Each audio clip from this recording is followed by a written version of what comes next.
तो जाट फिल्म को जो चमका रहे हैं, लगातार एक के बाद एक्शन ब्लॉक डाल रहे हैं, वो कौन है? गोपीचंद मालिनी। उनकी हिस्ट्री क्या है फिल्मों की? मेरे पास एक सवाल आया और मुझसे पूछा गया इसके बारे में कि गोपीचंद मालिनी जो है वो उनकी पिछली फिल्मों का रिकॉर्ड क्या है, इस पे एक स्पेशल एपिसोड लाइए, यानी कि इतने स्पेशली मैसेज किया। मैंने कहा चलिए इस पे एक बनाते हैं एपिसोड। तो कल मैत्री मूवी ने ये पिक्चर जारी की थी जिसमें आपको गोपीचंद मालिनी दिखाई दे रहे हैं, सनी पाजी दिखाई दे रहे हैं, ऋषि पंजाबी दिखाई दे रहे हैं और राम लक्ष्मण साथ में दिखाई दे रहे हैं। उनकी देखरेख में पूरा सीन वहां पर चल रहा है, आखिरी सीन चल रहा है और फिल्म के अंदर बड़ा इंपॉर्टेंट रोल इस सीन का रहने वाला है।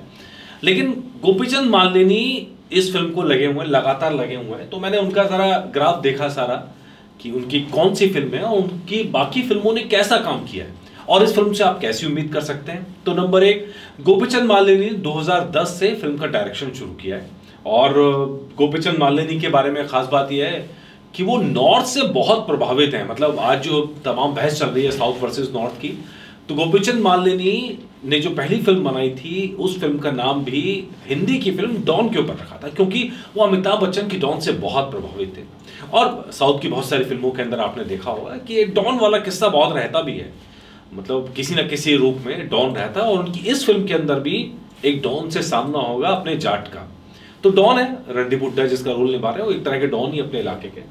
तो पहली उनकी फिल्म का नाम भी था डॉन सीनू और 2010 में आई थी और इस फिल्म ने 15 करोड़ की कमाई की थी और हिट रही थी। अच्छा, रवि तेजा का करियर उस समय थोड़ा सा डामाडोल था, जिसको गोपीचंद मालिनी ने इस फिल्म के जरिए सहारा दिया था। मतलब ये फिल्म बनी थी तो रवि तेजा की किस्मत थोड़ी और चमकी थी उसके बदौलत। रवि तेजा अपने आप में स्टार है और कहा जा रहा है कि अभी रवि तेजा के साथ वो फिल्म करना चाह रहे थे, लेकिन रवि तेजा की शायद फीस ज़्यादा थी और फिल्म को प्रॉफिटेबल बनाने के लिए ये बहुत ज़रूरी होता है कि जो फीस है वो एक लोअर एंड पे रहे, मतलब एक ऐसा रहे जहाँ पे मुनाफा भी बैलेंस किया जा सके। खैर, वो मार्केट तय करता है। अब जब प्रभास की फीस ले लीजिए, प्रभास की फीस, या अब अल्लू अर्जुन की फीस ले लीजिए, 300 करोड़ की फीस लेके फिल्म मुनाफा कमा ले रही है। प्रभास की फिल्म तो ऐसी ओपनिंग दे देती है कि मतलब पूछिए मत। तो भैया स्टार पावर की अपनी वैल्यू होती है, तो ये ठीक है। तो लेकिन इस फिल्म से रवि तेजा का एंट्री नहीं हो पाई और एंट्री हुई अपने सनी पाजी की। और सनी पाजी के साथ में जो खास बात है, एक बड़ा सपना गोपीचंद मालिनी का भी पूरा हुआ, वो है बॉलीवुड में एंट्री करने का।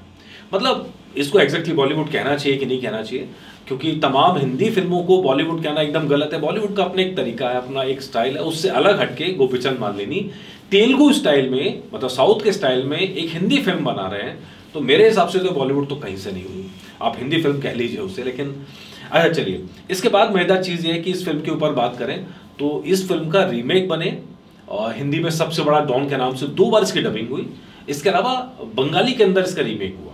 अगली फिल्म जो उन्होंने डायरेक्ट की वो थी बॉडीगार्ड, ये चिरंजीवी के साथ 2012 की बड़ी हिट थी, 20 करोड़ से ऊपर की कमाई की थी। अच्छा, मजेदार चीज़ इस फिल्म के साथ ये रही थी, ये फिल्म मूलतः मलयालम में बनी और उसके बाद 2011 में हिंदी में बनी, जिसने बड़ा मार्केट बटोरा था। हम सब जानते हैं सलमान खान की फिल्म बॉडीगार्ड। अच्छा, लेकिन जब हिंदी में फिल्म हिट हो गई, मलयालम में फिल्म हिट हो गई, तो एक कोई भी डायरेक्टर शायद इस प्रोजेक्ट को हाथ लगाने में डरेगा कि भाई सब जगह तो देख चुके हैं कहानी, नया क्या है।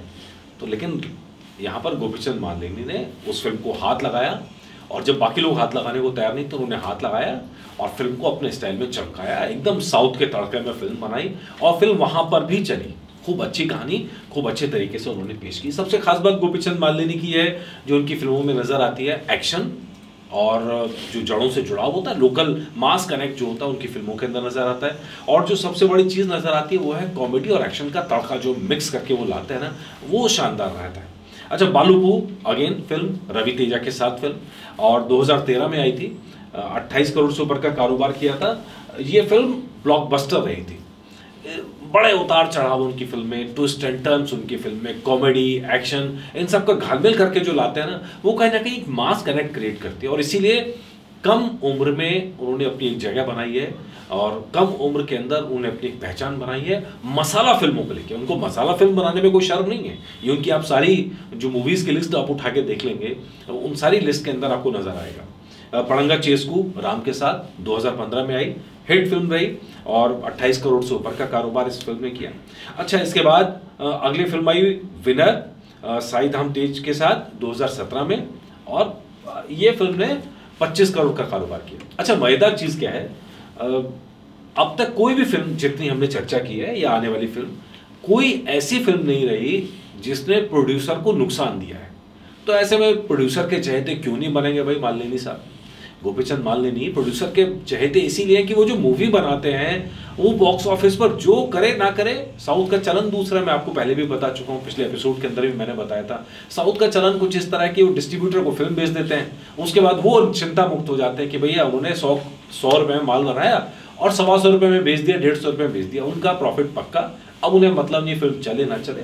तो ये फिल्म भी कुछ ऐसी थी, विनर जिसके लेके आया था, शायद बजट के हिसाब से आप देखेंगे तो बहुत ज़्यादा कमाई नहीं की थी, लेकिन प्रोड्यूसर्स को कोई नुकसान नहीं हुआ था। हालांकि डिस्ट्रीब्यूटर्स को नुकसान हुआ था, जिन्होंने फिल्म खरीदी थी उनको थोड़ा नुकसान हुआ था, लेकिन बाकी प्रोड्यूसर माला माल थे। प्रोड्यूसर का एक पैसा नहीं गया, जेब से कमा के देके गई थी फिल्म। और उसके बाद क्रैक फिर रवि तेजा के साथ 2021 के अंदर आई और ये ब्लॉकबस्टर रही थी, 40 करोड़ की बनी थी और 60 करोड़ रुपए इसने कमाया था बॉक्स ऑफिस में। अच्छा, रवि तेजा के साथ 3 फिल्में और तीनों की तीनों सुपरहिट ब्लॉकबस्टर मूवीज, सबकी सब सक्सेसफुल मूवीज। और यही वजह थी कि वो लग रहा था कि शायद एक और फिल्म रवि तेजा के साथ आएगी, जो नहीं आई। अब थोड़ा गोपीचंद मालिनी साहब ने कहा कि यार हम भी अपने पर खोलें, और यही वजह है कि अच्छा, प्रोड्यूसर का कितना बड़ा रोल होता है आप इससे देखिए। साउथ के अंदर कैसे इज्जत दी जाती है आप ये देखिए। जब फिल्म का नाम आया तो SDGM नाम आया, सनी देओल गोपीचंद मालिनी, है ना, यहीं से शुरू हुआ था वर्किंग टाइटल। हिंदी फिल्मों के अंदर वर्किंग टाइटल का ऐसी कोई परंपरा है नहीं, लेकिन वहां नाम भी इस तरह से नहीं दिया जाता। लेकिन यहाँ पर ना सिर्फ एक्टर का नाम आया SD सनी देओल, GM गोपीचंद मालिनी, जो डायरेक्टर है उसका नाम साथ में आया और इज्जत दी गई। ऐसे आप देखेंगे महेश बाबू और राजमौली साहब की जो फिल्म आ रही है उसका नाम भी कुछ इसी तरह से रखा गया है, MPSS करके ना। तो इस तरह करके मतलब दोनों का सम्मान देने की ये परंपरा है, ये मुझे साउथ की बहुत अच्छी लगी कि भाई कलाकार का भी सम्मान है और जो डायरेक्टर है वो भी एक तरह से कलाकार है, वो भी क्रिएटिव बंदा है, उसको भी सम्मान दिया जाना चाहिए। तो क्रैक 2021, उसके बाद वीर सिम्हा रेड्डी 2023 100 करोड़ के करीब की फिल्म थी, 132 करोड़ के आसपास कमाया था। और इस फिल्म से बड़ी तुलना की जा रही है जाट फिल्म की, और इस फिल्म से ही नहीं बल्कि मैं तो कहूँगा इनकी गोपीचंद मालिनी को समझना है तो उनकी सारी फिल्मों पे आप नज़र डालेंगे तो एक खास तरह का ट्रेंड नज़र आता है। और उस ट्रेंड की सबसे बड़ी खास बात है कि वो पब्लिक के लिए फिल्म बनाते हैं। और जो आरोप लगता है बार बार बॉलीवुड पे कि भैया वो इलीट क्लास के लिए फिल्म बनाता है, वो काम गोपीचंद मालिनी नहीं करते हैं। एकदम पब्लिक के लिए फिल्म बनाते हैं कि भैया जो देखने आ रहा है वो पब्लिक देखने आ रही है। एक बड़े से बड़ा आदमी भी जब पहुंचेगा ना वहाँ पे तो पब्लिक की तरह ही पहुंचता है, एक आम इंसान की तरह पहुंचता है, एक फैन की तरह फिल्म देखने पहुंचता है। वो जब सिनेमा हॉल में जाते हैं तो इंटरटेनमेंट के लिए जाते हैं।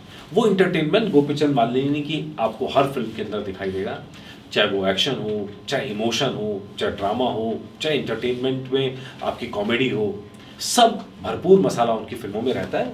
और ये जो पूरा फार्मूला है ये कहीं ना कहीं सनी देओल पे फिट बैठता है, उसी तरह की मास अपील। और इसीलिए हम तो ये कह रहे हैं भाई ये जोड़ी भगवान ने खूब अच्छी बनाई है। जो भी प्रोड्यूसर है उन्होंने बहुत सोच समझ के फैसला किया है इस फिल्म पे पैसा लगाने का, और उम्मीद करते हैं कि ये जोड़ी कमाल करेगी बॉक्स ऑफिस पर और धमाल करेगी। और जो रिजल्ट आएगा जैसा आएगा वो आपको ज़रूर लेके आएंगे, ज़रूर बताएंगे। नमस्कार।